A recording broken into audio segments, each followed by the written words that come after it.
Hey y'all, I'm Karen Mayer Cunningham, the special education boss. If you've ever felt confused, overwhelmed, or just plain frustrated at the 504 IEP table, you are in the right place. Every week, I'm breaking down the rules, the rights, and the realities of special education so you can walk into meetings informed, empowered, and ready to make real change. And whether you're a parent, a teacher, an advocate, a school-based member, or somebody who's just trying to do right by a student, this podcast gives you straight talk, real answers, and tools that you can use immediately. I'm not here to play politics. I'm not here to play sides. I'm here to train people who sit at the table and teach you how to follow the law, ask the right questions, and protect the rights of students. So go ahead and hit subscribe, share this with a friend, and you know what? Meet me back here every single week. We're not just talking about change. We're making it. Because when you know better, you do better. And when we get it right for the child, we get it right for everybody.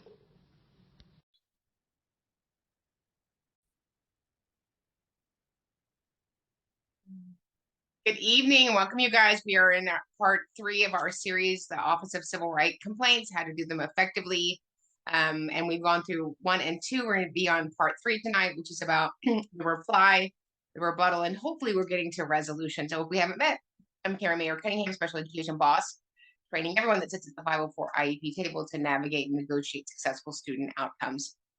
So I find in this season of my life, in the January of 2024, the most successful complaints that I have of any of the dispute resolution options currently are the Office of Civil Rights, U.S. Department of Education, if that's the avenue that you or your client want to take. There's some pros and cons. We've talked about them. If you haven't seen part 1 and 2 of this webinar series, go back and watch that. But the Office of Civil Rights has limitations, but they also have great reach in that they're a federal entity. I think one of the limitations is you can only file back 180 days. And the second thing that is sometimes not exciting for parents or for people that have to complain, period, is the process is long.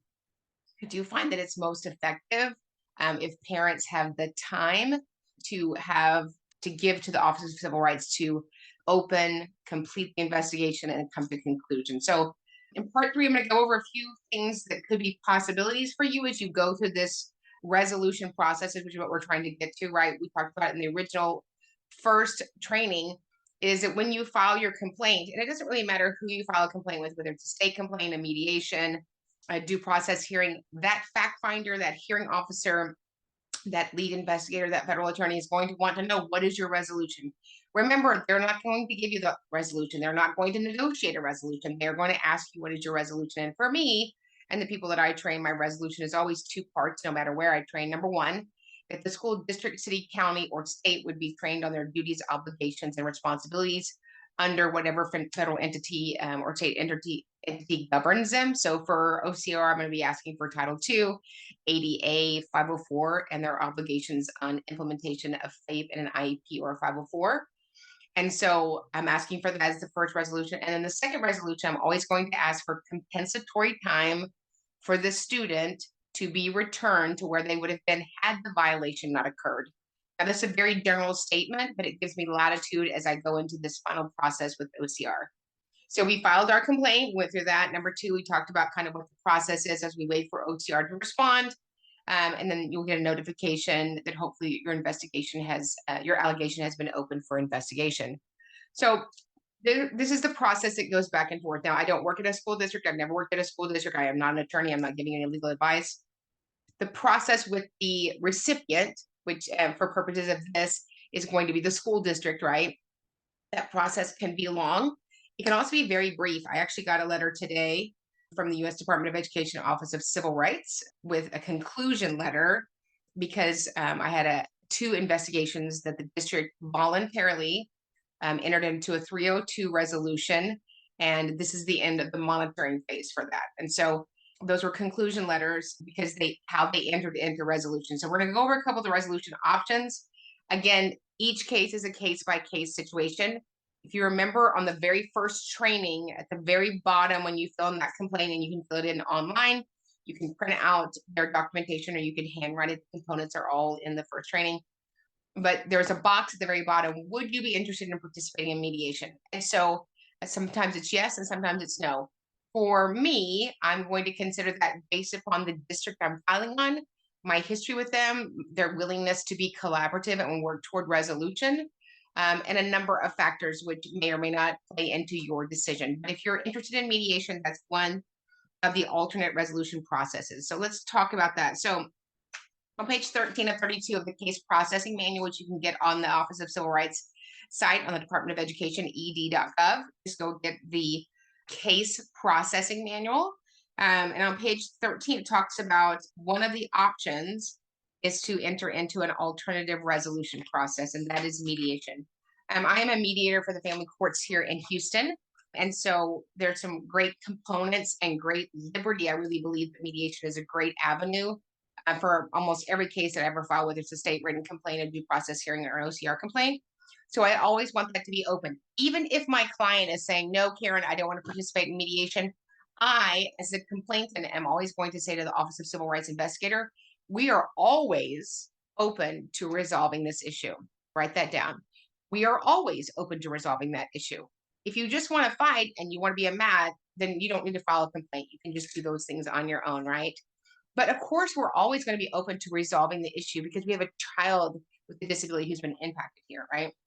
So under Section 201, there's an option of mediation. I want to go through what that looks like for OCR and the two ways that can happen. OCR offers two mediation options that provide an opportunity for the parties involved to voluntarily resolve allegations. OCR will determine on an individualized basis whether the allegations are appropriate for resolution pursuant to the mediation option. So that's something they're going to decide. Even if you clicked yes on your complaint form, they're still going to decide based upon what you've provided them. Once they've taken it back to their team and they've decided to open it for investigation if that's appropriate. So here are the two options. Number one, complainant may request mediation at the time of filing of the complaint. So again, when you filed the complaint, you check that box. Yes, you are open to mediation. If the allegations are within the OCR's jurisdiction, it's filed in a timely manner, and of course, all of those requirements. Here's what's important to remember. If the recipient is not interested in mediation, OCR will determine whether to open the complaint for investigation. If the mediation is not successful, OCR will close the original complaint.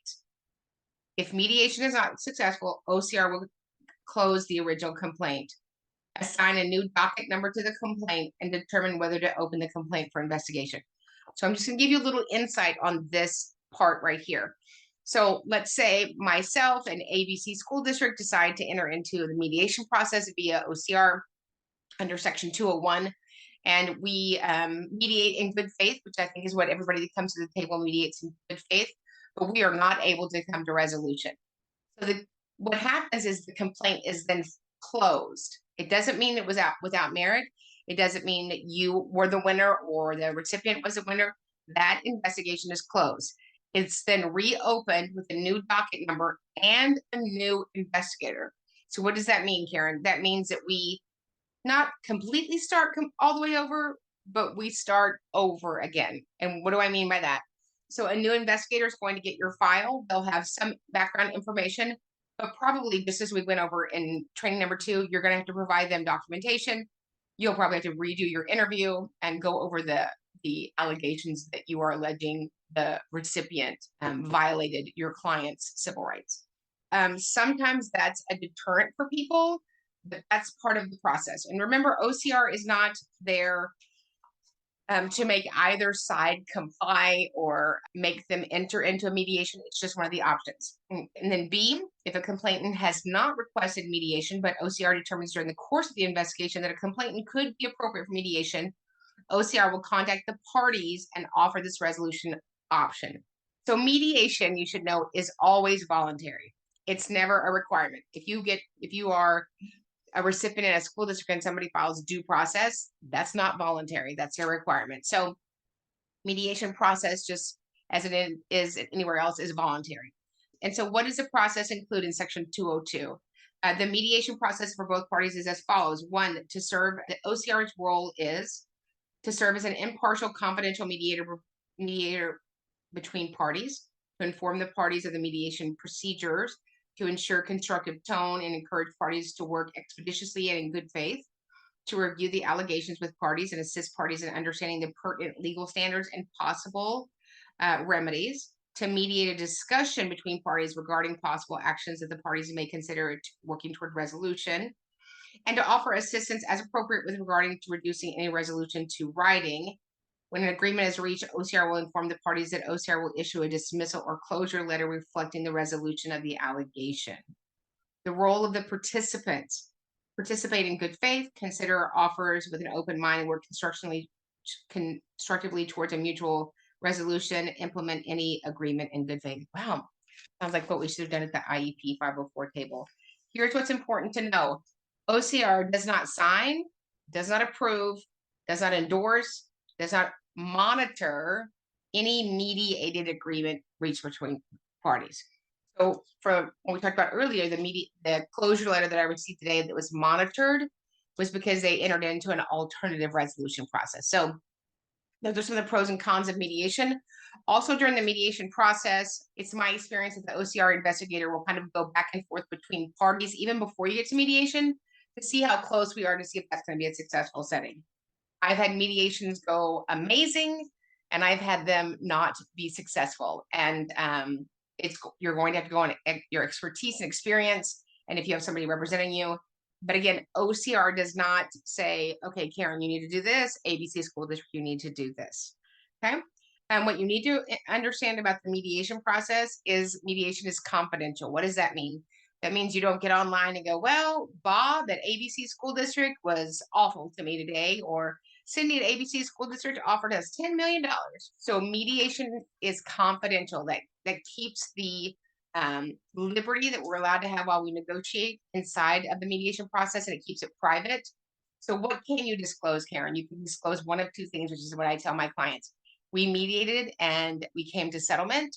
We mediated and we did not come to settlement. That's really all that you need to say. What's the problem, Karen, if I violate the mediated settlement?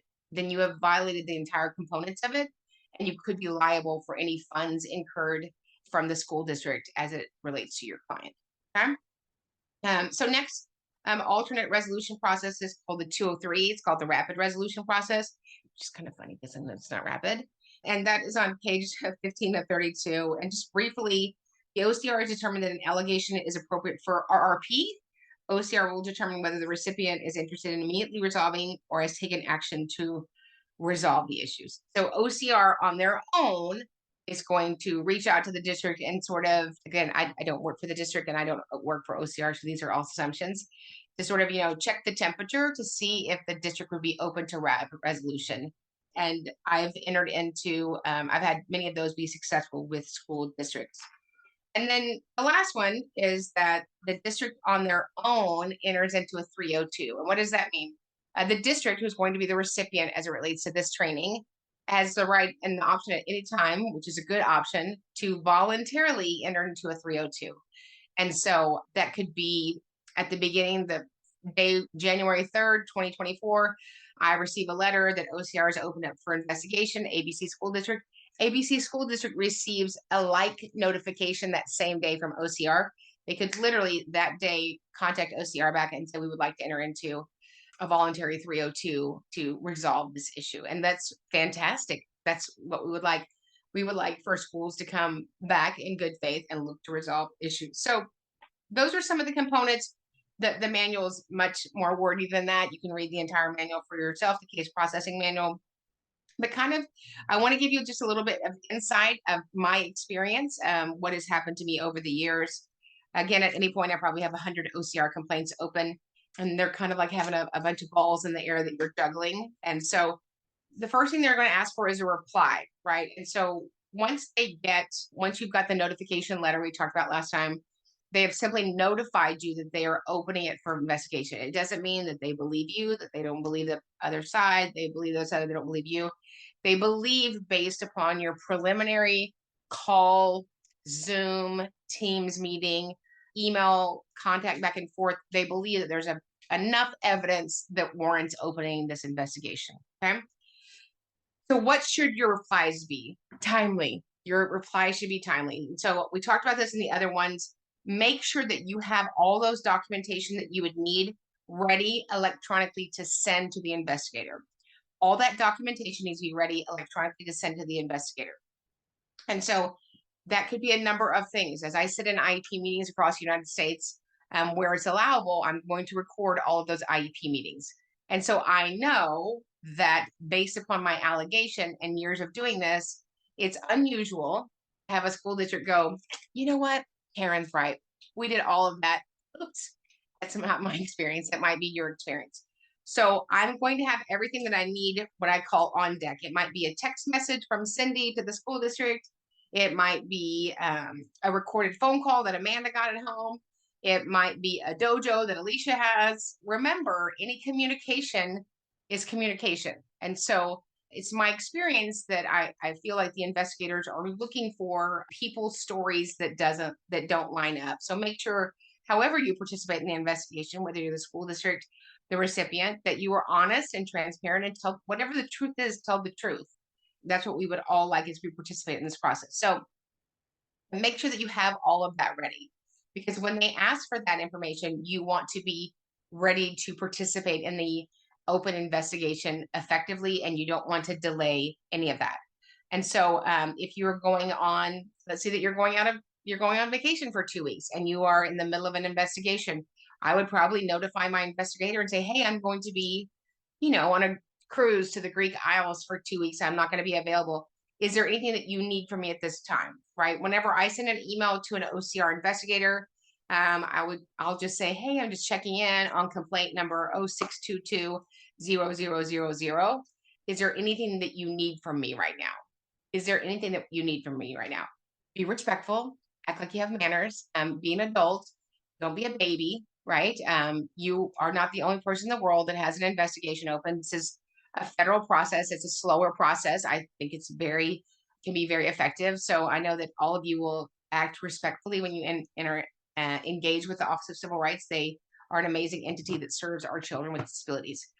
And so I check probably once a month on my cases, and again, we talked about this before, there's about 500, just over 500 investigators for the entire United States. And they're not solely investigating school district's allegation of a denial of ADA, Title II, 504, or denial of FAPES, free appropriate public education for IDEA, for an IEP or a 504.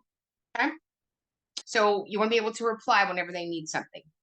Once you've replied and you've given that investigator the information that they need, you might get a phone call or an email saying they have either been in process with the school district or they have concluded their investigation with the school district. I find usually it's in the middle, where they have gone and interviewed teachers, special education teachers, speech and language pathologists, physical therapists, related service providers, people that are going to implement the IEP, people that are going to implement the 504, and they have their answers back from their questions that they asked the school district members and would like to set up a phone call for a rebuttal.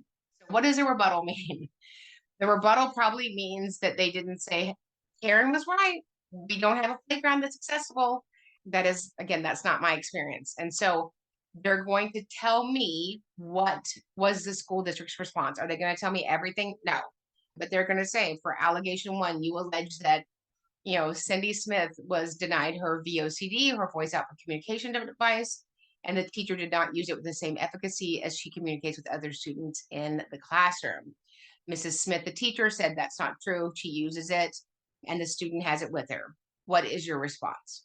Now, it's not like you can go, oh, I think he really believes me, and he doesn't believe them. He literally is just asking you for what is your response, right? He's a fact finder. He's a gatherer of information. And so you want to make sure that you don't let your emotions get in the way. And you want to say, well, this is why that's not true. First of all, if you have a voice output communication device, it's not that I have it with me. As a child with a disability, somebody needs to be modeling that language, teaching that language, and mirroring it all day long. So you can't just say that's not true. That's not true is not going to be enough evidence, enough of a response. You're going to need to rebuttal that with, I disagree with their response. Let me tell you what's wrong about their response. So often when I have a case that includes a voice output communication device, the teacher will say she has it with her. He has it with him. He doesn't want to use it. I will often have to go back to my IEP recordings and print them out. I think you guys all know I use otter.ai. It's amazing. So I'll take that recording and I'll print out the transcript and I will say, okay, at 17 minutes and 43 seconds, Mrs. Jones said, I don't use it that much in her classroom, but she does have it. So then I have another answer from the teacher that's a little bit different than what she told the investigator. And so usually when you have these meetings, hopefully you are recording them. If you have a disability, you have the right to invoke ADA so that you can record no matter what state that you're in. But it's very important that if you have these recordings that you transcribe them and otter an AI, which I'm sure every service says, you can just print it out. And I will send back to the investigator. I will say, okay, in the meeting that we had August 10th, 2023, that's not what Miss Jones said. Miss Jones says, I don't use it that much. She does have it with her. I could do better, right? So by her own words, I have verified that she's not using it. I don't just go in and throw in allegations out of the air and see what hits. That is not my modality. Hopefully that is not your modality. I have the evidence that's going to support my allegations. If you don't, it's going to be hard pressed for them to be opened and resolved, right? And so you're going to need that. You're going to want to assume that nobody's going to get on their interview or a phone call and go, yep, Karen's right. That's all true. We did all of those things. That's not been my experience, right? So hopefully we don't have to get to the point where the OCR investigator is actually, talking to and or deposing school district members, but it does happen. And so when I have those recordings, or when I can go to a document and go, okay, page 17 of the 42-page IEP document, on the deliberations for August 10th, it says, Miss Graham said XYZ in response to Karen Mayer Cunningham asking if she used the VOCD. So I'm capturing that information as much as I can throughout the document. I'm capturing it in the evaluation. I'm capturing it in the present levels. I'm making sure that it's a requirement in the IEP document under goals, accommodations, supplements. And then when it's not delivered, I go back to the school and say, it's not being delivered. How can we fix this? I don't just file. I want to give the school, I'm going to assume competency. I want to give the school an opportunity to rectify the situation. And in that conversation, in the response, it's going to be captured in the deliberations, which are not a requirement, but you could write your own deliberations back. I go to some states, I won't mention them here. They will not take deliberations. So what I do is I will email, it's August 10th, 2023. I'm adding my recollection of the accounts in today's IEP meeting. Dear school district, please attach these to the student's IEP, so that then they become part of the cumulative folder. If you don't have a recording, some way of what happened, it's not going to be found as verified, your allegations, okay? So then on my recordings, I'm going to highlight any area that might be helpful going forward, but I'm going to make sure that I've captured our areas of concern. And certainly you're probably going to have areas of disagreement, which is how you came to end up needing to file for the Office of Civil Rights. So make sure that you've captured that. And if nothing else, if the district, county, or city will not take deliberations, I'm going to request that our difference of understanding for the use of the VOCD, for the implementation of the accommodations, for the denial of testing, whatever it is that's going to end up being my allegation, I'm going to ask the district to capture that in the PWN. The prior written notice is a requirement under IDEA Part B. It has 7 components, and we're going to make sure that the school addresses that. So even if there's not deliberations, what happened? What did we agree upon? What did we not agree upon? What were the reasons for that? What supports that? And again, you can have a written response to the prior written notice. So make sure that you've captured that, and that you've captured Mr. Smith, the principal, said XYZ. Ms. Jones, the special ed teacher, said XYZ. Ms. Garcia, the general ed teacher, said XYZ, because that's going to be valuable information when you move forward. An IEP document is not going to just the IEP document with your present levels, goals, accommodations, schedule of services, LRE, is not going to support or show a denial of a free appropriate public education. It's not going to show a failure to implement. The language that happens in the recordings, the deliberations, the prior written notice, those sorts of things are going to capture when there's a difference of understanding and delivering of the IEP, okay? So that is what you provide in the rebuttal process. So I just had a case that we are moving forward with. It's a very, all my cases are a very big case. And the school district came back and said, that's not true. That's not true. That's not true. Sometimes what happens, because these cases take a while to address and or resolve, is the teacher that was the most transparent and we loved, who was her special ed teacher for 2 years, retired. She quit. And I think part of that's because of the, well, it doesn't really matter why, I think. And so the investigator was asking to talk to that teacher. Well, that teacher is no longer a teacher with the school district. And so this is not court TV. This is not Judge Judy. Nobody's sending out a subpoena. So I was able to reach out to that prior employee, and she said respectfully, I don't want to be a part of this. And I understand that. We can't make her be a part of it. And we weren't trying to manipulate outcomes, but her information would have been vital, but she's no longer with the district. And because she's no longer with the district, has no duty, obligation, or responsibility to make her available for the federal investigator to depose her. So we did have 3 years worth of recordings, and we went back. It was a very long process with the recordings, because you don't send the recordings to the OCR and ask them to listen to them. You have to tell them where the information is. They're not going to listen. I don't believe that they're going to listen to hours and hours and hours of IEP meetings or 504 meetings. And so we had her words captured in recordings. And so those are going to be very valuable and really pivot, I believe, the outcome for this case. Okay.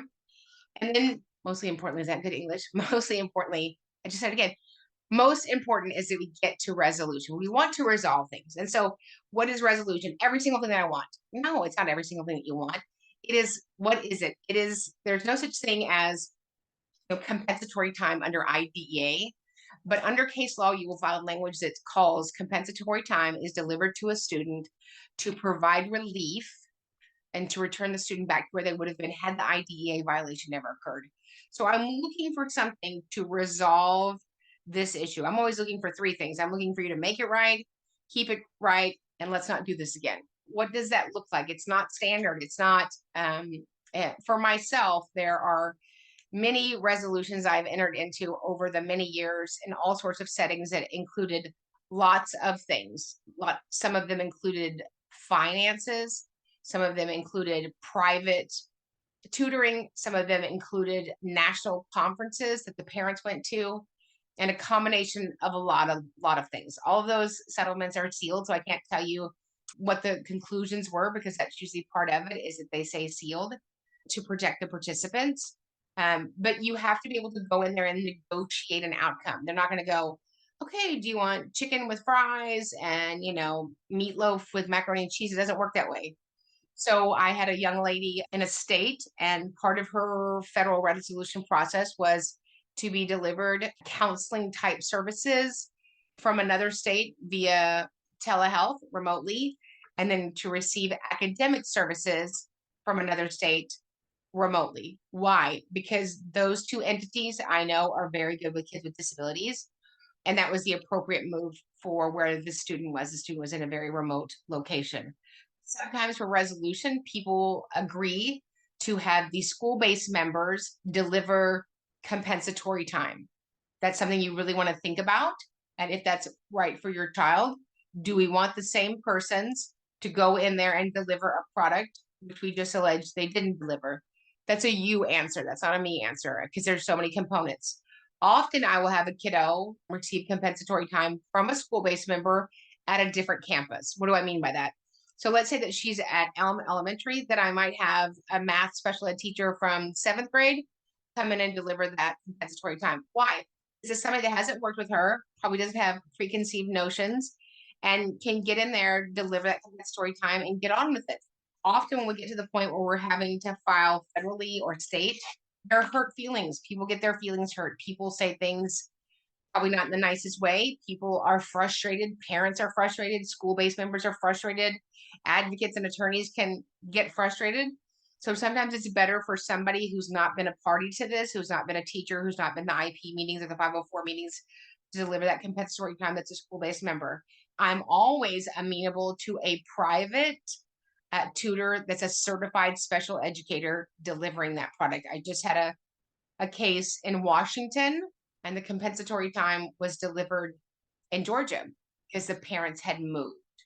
Once the violation occurs, the violation has occurred. It doesn't matter whether or not you've moved or not. And so the blessing of COVID is we have so many things educational that can be provided when that's appropriate via a remote platform, right?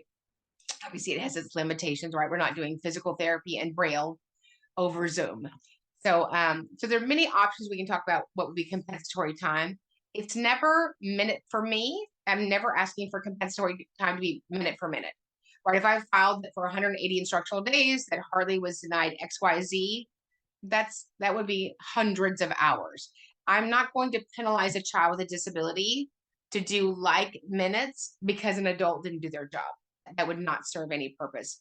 But I'm going to try to find an amount that can be delivered over 12 months, over 24 months, over 36 months that I believe would be appropriate to mitigate what's happened between the parent and the school district.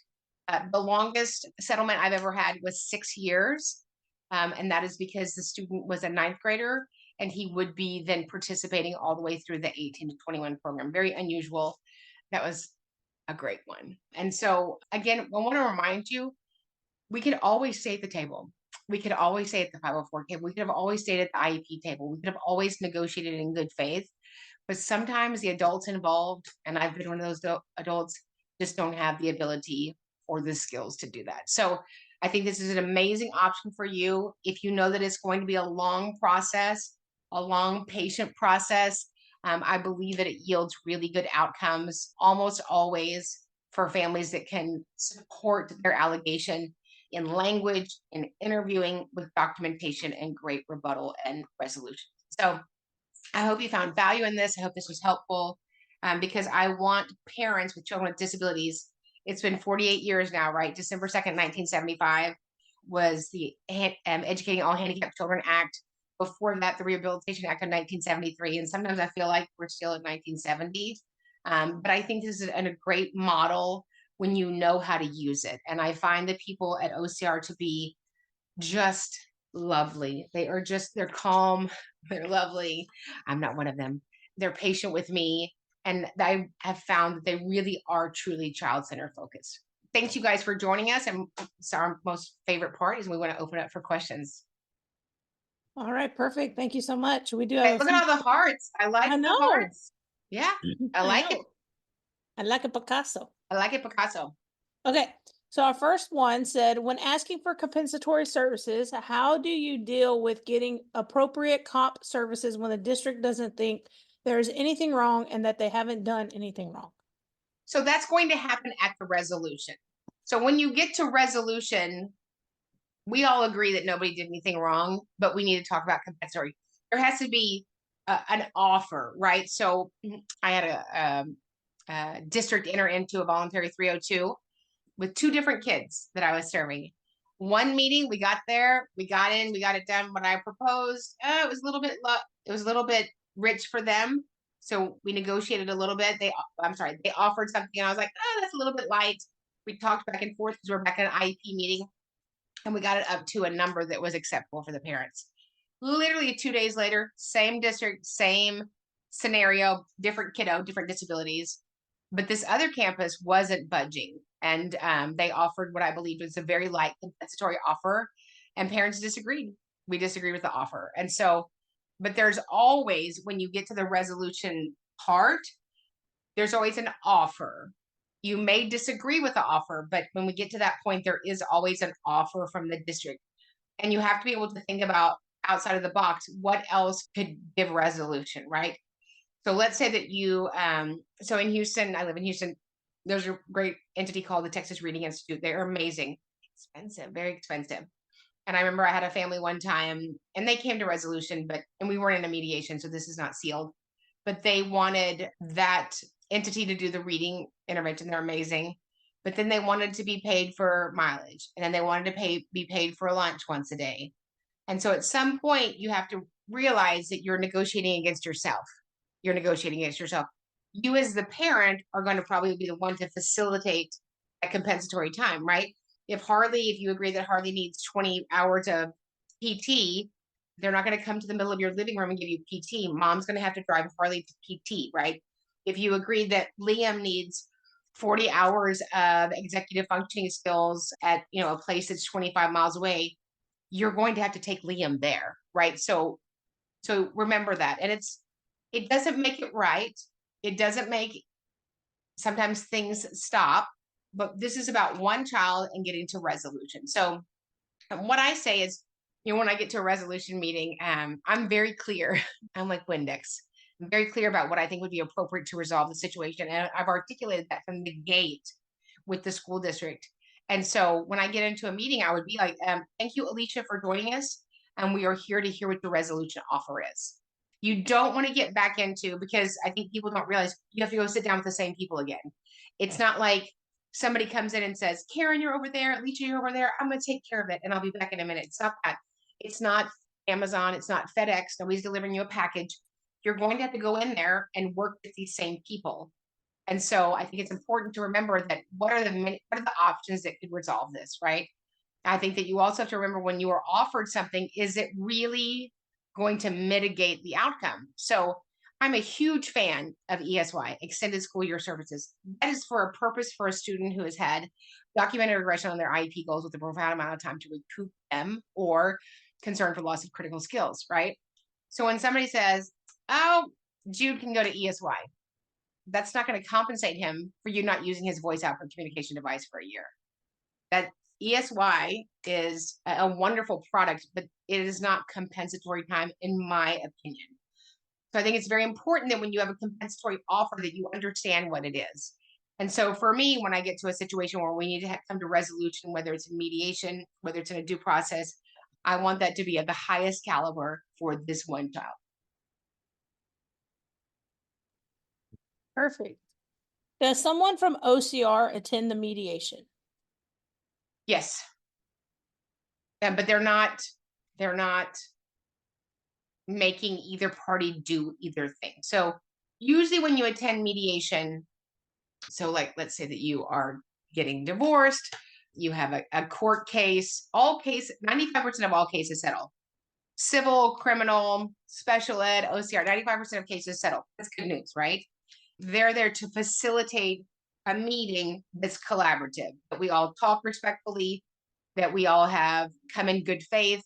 And really, kind of, in my opinion, there's, for me, I think because I've been doing this for 100 years, I very quickly can figure out, Alicia's not really here in good faith. Or I can figure out, do I stay with Alicia and work together for 6 hours so we can get to an outcome? And so I think they're very good at going, I think we're at an impasse, or I think this is a good resolution. I think this is fair. So there's guidance, but they're not on either party. Perfect. And then this one said, why would they give the case to a different investigator? Is this a form of escalation? I just don't understand. No, it's because you've chosen the resolution option. It's an alternative option. You've chosen, instead of giving the investigation the full time to finish it to the investigator, which could be having an investigation that's going on its third year. It's third year for a number of reasons, right? So this gives a place for us to get to the table to talk about resolution right now. And so I'm always asking my client, it's not my decision. It's never my decision. Are you comfortable with this resolution? And if they're not, doesn't matter if I think it's fair. I'm the complainant on behalf of a child with a disability or a child that I serve. So it's just how the process works. So at the end of mediation, whether we agreed or whether we resolved it or didn't resolve it, that concludes that case number, and that number is concluded. If you want to continue, they take the same matter. You don't have to refile. I don't have to go back in and refile everything, but then it goes to somebody else who has a different set of eyes, right? That can see things differently, that hopefully can get you to resolution. Perfect. If a family doesn't have a lawyer and only an advocate, can the school district bring a lawyer to their mediation? They can bring whoever they want to their mediation, and they do. Perfect. Okay. The school district I mostly serve is the Department of Defense Education Agency. We have been told that by the DoD, that since they do not receive funds from the U.S. Department of Ed, We cannot file at OCR. The DODA schools are funded through ESSA. So how would this be accurate? We have reached out to OCR and haven't gotten a response. Any idea on how to get a response from the OCR instead of the DOD? So if you want a response from the OCR, you would email them at ocr@ed.gov. So ocr@ed.gov, but I certainly wouldn't have any input in that. Okay, perfect. And then this one, she actually sent an email and I didn't have a chance to answer, but she's here and they're here. So here we go. She's here in the Says- here. She's here in the here. Okay. What if no 302 is entered? The OCR just closed its investigation because the school district sent a memo to the staff after the investigation was open, telling them to play nice and not retaliate. No 302, no compliance monitoring, just all is well now and goodbye. Thoughts? So, I mean, I'd have to see the language in that closure letter. I've never had that experience. My question would be, did they open the investigation? Because when they open the investigation, then there is a request from the district for documentation from the school district. So I wouldn't imagine that a response is, we're going to play nice, because it's not about, you didn't file that they weren't playing nice. So I mean, I'd have to have a little more information around the filing and the opening letter. Perfect. And she did put that in her email, so me and you will answer that later. Okay. Okay. Can you repeat part 1 of the resolution? Ask for training for whom and for what? Yeah. So whenever I ask for a resolution, it's always twofold, and I keep it very general so that I can add on to it if I need to.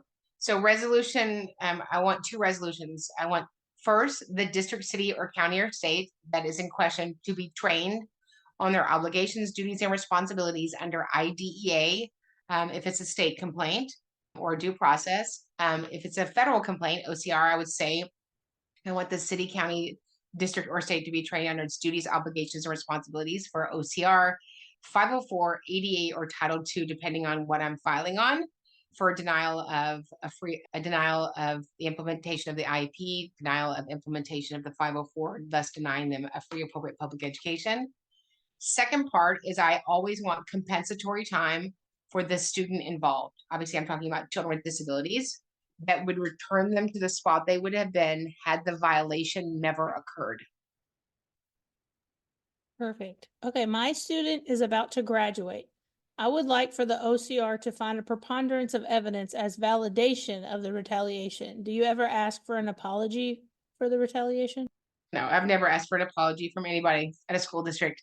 I don't find that it's helpful, and the fact that I would have to ask for an apology has no weight to me. The apology is changed behavior. The OCR is not going to go and get any evidence. You would have to provide that to them. Okay, perfect. What is the benefit for OCR versus a due process? So they're 2 totally different animals, right? A due process is the right for a parent to file due process when they disagree with decisions made in an IEP meeting.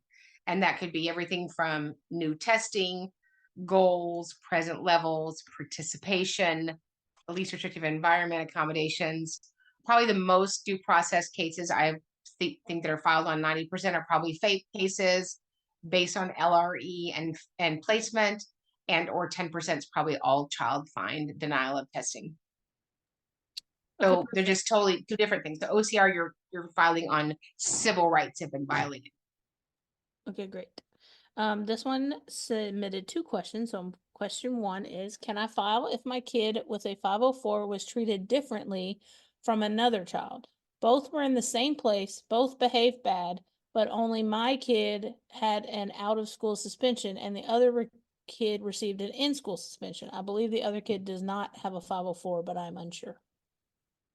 So if you believe that one of the things that we talked about under OCR has been violated, if you believe your child's civil rights have been violated, you're welcome to file. If you believe it was retaliation, if you believe it's discrimination based on disability, and the other one that I file on often is race. Again, I don't know the components of what happened or what didn't happen. Retaliation is going to be hard. It's a hard one to prove, because you have to show that once you invoked your rights or once you got representation, the behavior of the district or the entity got worse. Okay, and then her second part of her question is, I filed an OCR complaint against the principal of the school. I already did the first interview with the OCR over the phone, and now I'm waiting. If they decide to open the investigation, will the principal find out about my complaint or not? Will it be somebody from the school district only who is in charge? So if they opened the investigation, I'm assuming they haven't opened it yet.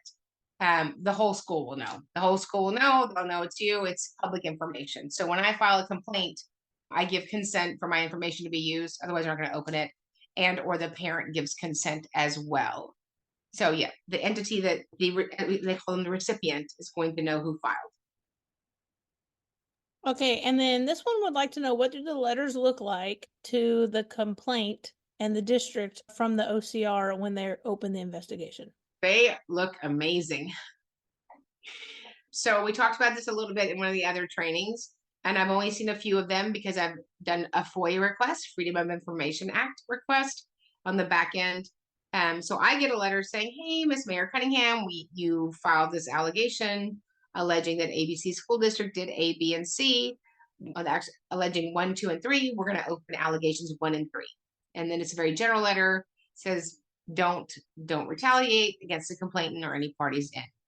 The district, the recipient, gets a very different letter.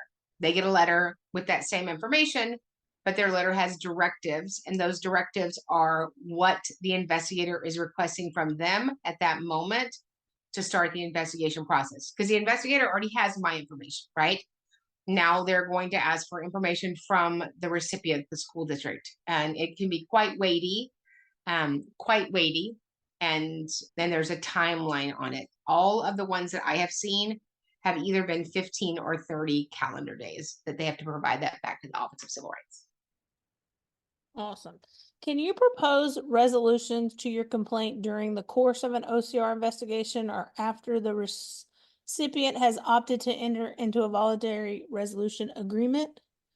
When the school agrees to enter a voluntary resolution agreement, who exactly determines the terms of the resolution? And does the complainant have any say in the resolution agreement at this time? Sorry, there's 3 questions all in one. Okay, so when you enter into a 302, or when OCR helps both parties go to a resolution meeting, you have a meeting and you talk about the areas of concern and you talk about what would resolve that. For purposes of just this letter that I just got, maybe some general information. This was a closure letter. This is to inform you that the U.S. Department of Education Office of Civil Rights has concluded monitoring of this above referenced complaint, which you filed on behalf of a student in blah, blah, blah, blah, blah, and blah, blah, blah. You allege that the district discriminated against the student based on disability when it failed to implement certain provisions in the student's individualized education program during the spring and fall semesters of 2022.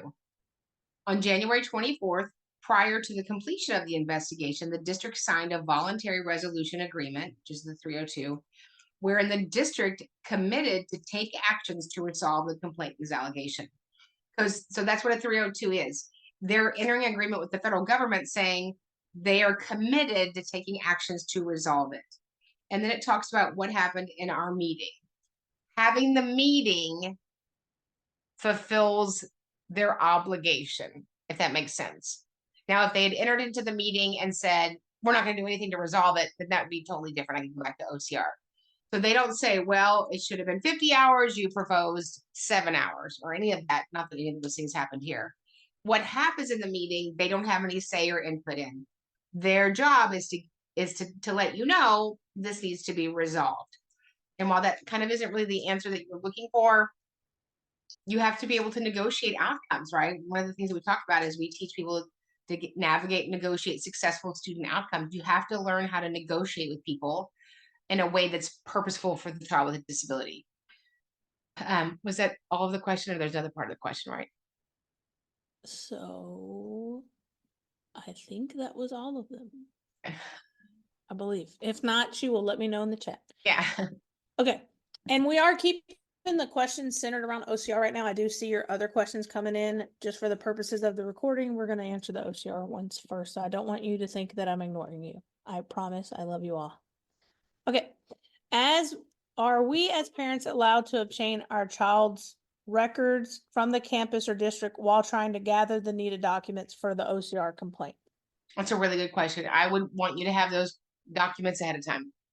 Because when you are in a complaint, what they're not going to do is wait for you to get it together. So you need to have it together. So if I have a client, when I prep a client and somebody wants me to be their advocate or Alicia to be their advocate or one of our partners, the first thing that we ask for is the last 3 years records. So you're going to want to have documents that are around the last 180 days. So it's not that many documents. So I would send your IEP facilitator, your ART facilitator, or your 504 coordinator and say, I need these documents from Billy's cumulative folder. If for some reason they're not lovely and provide you those, you can always get them through an open records request at the district.